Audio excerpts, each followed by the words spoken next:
What's going on, everybody? This is Maurice Bishop again, founder of Life's Game of Chess.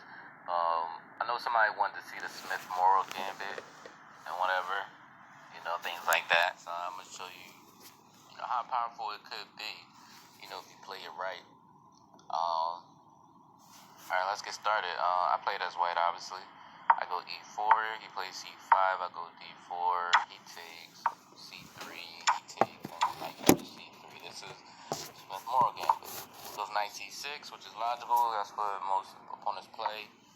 I go knight f3, g6, and then bishop c4, bishop g7. I just castle.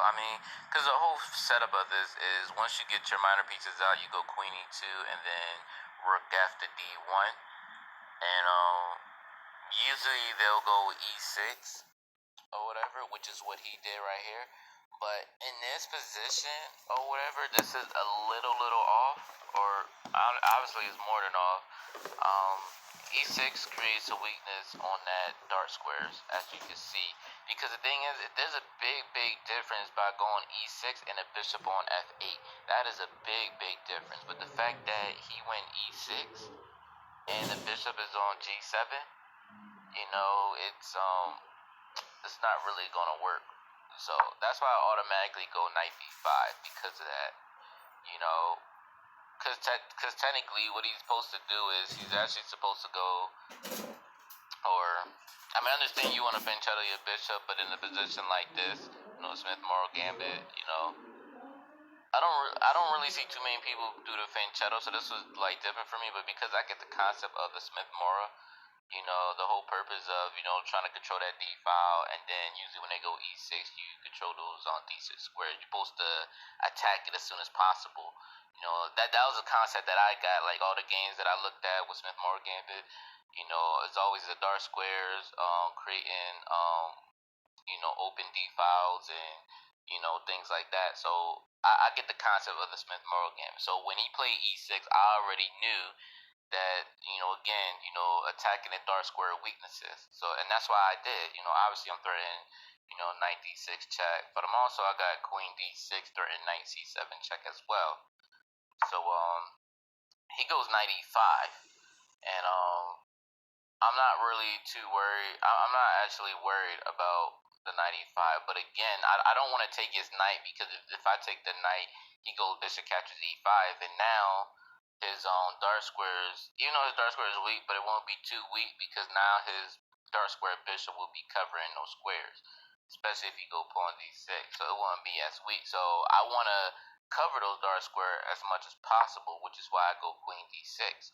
Obviously, he wouldn't be able to kick my queen back with bishop f8, because then I go knight c7 check.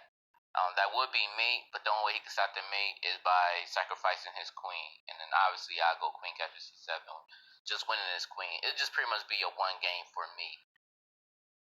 That's all it would be.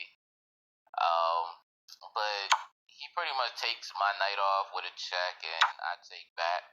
But notice that I'm covering, because of those dark square weaknesses, that when he made e6, it was like the worst move that he could have ever did, because now,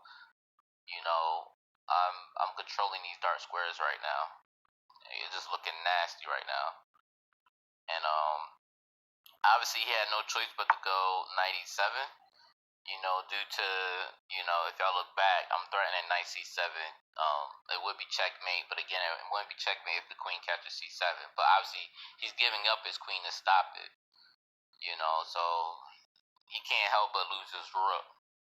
So I go knight c7 check, he goes king f8, I go knight captures a8, he goes king g8, and I go bishop g5. I'm controlling the dark squares, like I said, I'm up a rook. Bishop g5, I'm threatening bishop captures e7. I'm doing a lot of stuff here, right? If y'all wanted to know, the reason why, if y'all was thinking like, y'all probably thinking like, well, what if he goes pawn f6 instead of bishop f8? Well, if he goes pawn f7 to f6, my whole plan was to go bishop captures e6 with a check. That was my plan. So if he does that, bishop captures e6, And then I'm controlling all his light squares, since his light square bishop, which is a bad bishop, wouldn't be doing anything. So if he go f6, bishop catches e6, the d pawn wouldn't be able to catch it, because then I'd be winning his queen. So yeah, that wouldn't work. So that's the reason why he goes bishop f8 instead of going pawn f8. Of course, the rook d1 gotta bring, make the rook, gotta bring the rook file on, make it strong. Just look at this position. He's locked down. He got bad bishops. Technically, two bad bishops. Really, the worst bishop is the one on c8, because he can't really do nothing. He goes a6 trying to get something out, but I just go bishop f6. Again, this bishop is definitely in a bad position now, in a bad condition, because he can't go bishop g7, because the bishop catches e7. And that bishop on c8 can't do nothing, because he just really can't do anything at all. So and the rook can't really find any activity at all, so he just go rook h7, just preventing me from taking his rook. And then I just go rook c1, controlling that c file. So as you really see, I'm bringing every pieces in the game. When you have something locked down like that, I'm bringing it all in the game. And believe it or not,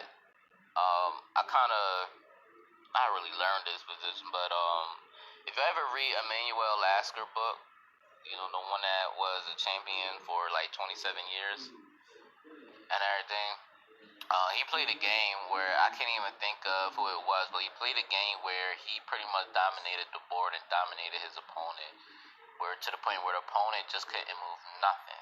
So it kind of, obviously it's not the same game that I'm doing now, but obviously it's similar, because as you see, my opponent can't really do too much because he's like locked down. He goes a6, obviously trying to get some type of activity by, trying to get his light square bishop out. But I lock it down by going knight b6. Simple as that. I'm like, why? Why let your opponent get out? When you can just lock him in and do some damage, right?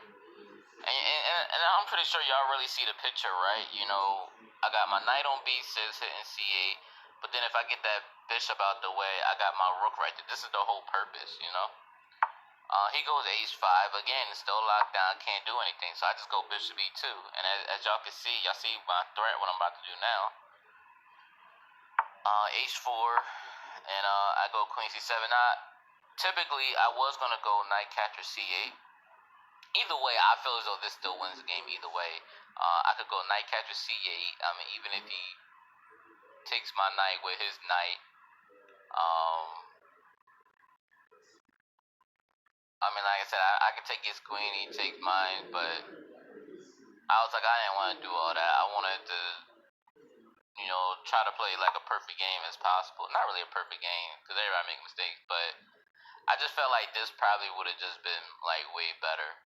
Because obviously if he takes and everything, I take back with the rook, obviously the knight wouldn't be able to move because of rook catches c8. So, and I used this just to dominate like his position. He goes h5, and he just resigns after the queen catches d8, because he just dropped his queen. For some reason, I guess he thought that he had a piece to protect. I don't know what he was thinking. But obviously it had to be frustrating, because the fact that he couldn't really do anything at all. But let me go back so y'all see. So e4, c5, d4, he takes c3. I take back with the knight c6, knight f3, g6, and bishop c4. And again, y'all, usually I really don't see too many people trying to fianchetto. I do see some games, but it don't be looking too good at all. But I always see like d6 and e6, when somebody played the Smith Morra Gambit. But he played g6, bishop g7, castle, e6. And again, I just think e6 was just way off. I don't think it was smart. I thought e6 was, it would have been better for him to go d6 first, or not even d6. Like, See, he can't play D. See, he can only play D6 if that bishop is on F8. By him getting away from that, it just defeated that whole purpose. That's the reason why I just went knight B5. So, but if somebody play, again, y'all, if one of y'all play the Sicilian, y'all just gotta watch out for the Smith Morra Gambit. Y'all just gotta watch out for it.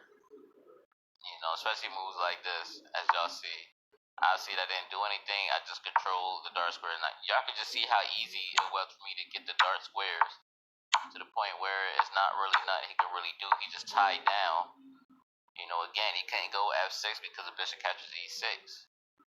He could go. Another thing he could have did, he could have went pawn H6. Well, no, he can't go pawn H6 because I'm hitting his knight on E7.